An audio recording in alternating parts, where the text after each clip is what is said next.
그 얘기 나 열받아요. 비서실에 유부남 새끼가 하나 있었는데 그럭저럭 생겨서 받아줬는데 그러니깐 나를 지 마누라처럼 막 대하더라고. 뭔 날인지 알지. 열받아서 신고해버렸지.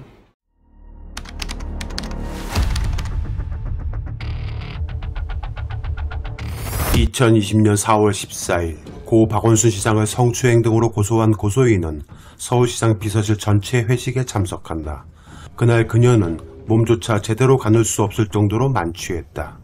이때 의전실 소속 남성 직원 A씨가 쉬어가자며 서초구의 한 모텔로 데려가 그녀를 성폭행한 것이다.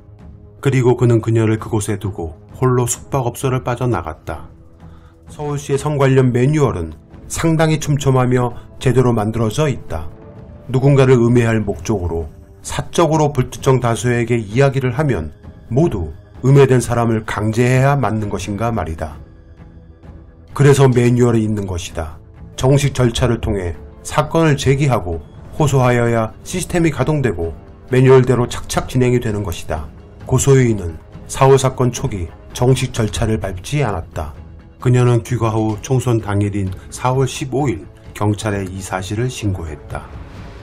경찰은 해당 사건의 신고로 인해 바로 서울시로 수사 개시를 통보한다.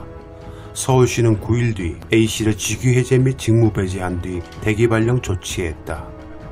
이 사건은 서울 서초경찰서가 올해 5월 A씨에 대해 한 차례 구속영장을 신청했으나 법원에서 기각된 것으로 나타났다. 경찰은 수사자료를 보강해서 6월 초 A씨를 기소 의견으로 검찰에 송치했다. 현재 이 사건의 쟁점은 가해자인 A씨는 합의에 의한 관계였다고 주장하고 있기 때문이다. CCTV 등 분석 결과 강제로 숙박업소로 들어온 것이 아닌 자발적으로 들어온 것으로 보이는 등 여러 정황 요인이 작용하여 법원이 구속영장을 기각한 것으로 보인다. A씨가 성폭행 혐의에 대한 구속영장이 기각되자 정신과 진료를 받았다. 그리고 성폭력 상담소의 상담을 통해 자신이 어떻게 하면 되는지 조언을 구했다. 이때 해당 성폭력 상담소에서 한 변호사를 소개한다. 바로 김재련 변호사이다.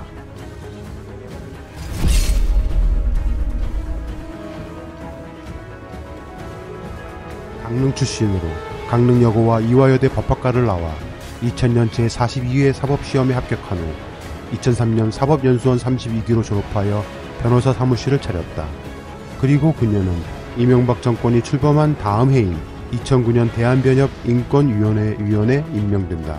이후 대검찰청 성폭력 범죄 전문가, 여성아동 폭력 피해 중앙지원단, 법무부 여성아동 피해자 인권 가디언, 서울 메트로 성희롱 보충 심의위원회 위원 등 총 13개 직함을 동시에 맡으며 스펙을 쌓았다. 서울시장 보궐선거를 한 달 앞둔 시점에 박영선 당시 민주당 예비후보를 지지하는 변호사 모임에 이름을 올리기도 했던 인물이다. 그랬던 그녀가 박근혜 정부 시절인 2013년 6월 당시 조윤선 여성가족부 장관으로부터 여성가족부 권익증진국장으로 임명된다. 한국성폭력위기센터 이사를 거쳐 서울특별시 다시함께 상담센터 법률지원단, 여성신문 편집위원 등 알짜 여성단체 등에서 일했으며 문제의 화해치유재단 이사에 오른다. 성폭력 전문가, 여성인권 전문가, 여성가족부 권익증진국장 출신이 성노예 사건의 가해자인 일본을 위해 만들어진 단체에서 일하며 가해자의 입장을 대변하는 것이다. 그러다 박근혜 정부가 무너지고 특별한 상근지책 없이 여성인권 관련위원회 등의 위원들을 맡다가 2017년 대선 때 안희정 전 충남지사를 지지한 변호사 모임에 이름을 올리기도 했었다.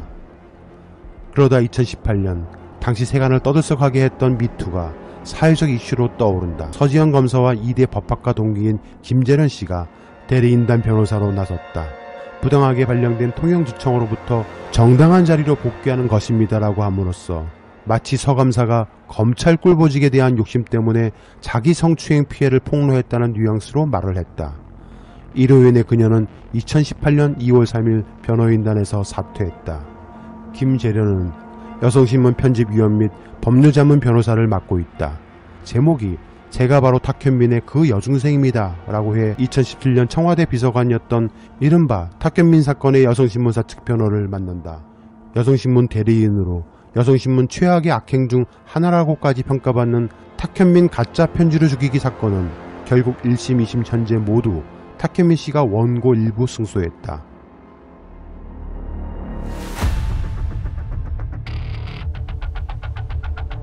시청자분들이 고소인 입장문 전문을 검색해보길 바란다. 1차, 2차 고소인 입장문 전문 어디에도 성추행은커녕 성희롱이란 관련 단어는 단 한 글자도 없다. 오로지 인간의 존엄성만을 이야기한다.